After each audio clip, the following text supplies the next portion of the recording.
Good morning. রুই মাছের ঝোল রান্না করব আলু আর কাঁঠালের বীজ দিয়ে, যেটা দারুণ টেস্টি হয়। তো রুই মাছগুলোকে নুন হলুদ মাখিয়ে নিয়েছি, আলু আর কাঁঠালের বীজগুলোকে মাঝখান থেকে কেটে নিয়েছি, টমেটো আদা কাঁচা লঙ্কাকে আমি নিয়ে পেস্ট করে নেব। সর্ষের তেলে মাছগুলোকে ভেজে তুলে নিলাম। সেই তেলের মধ্যেই আমি তেজপাতা, দারচিনি, এলাচ আর জিরে ফোড়ন দিলাম।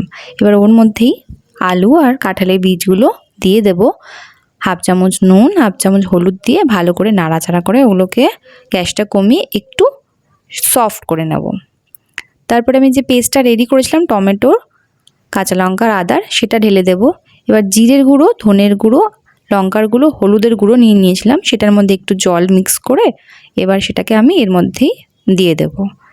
এবার ভালো করে এটাকে কষিয়ে নিতে হবে।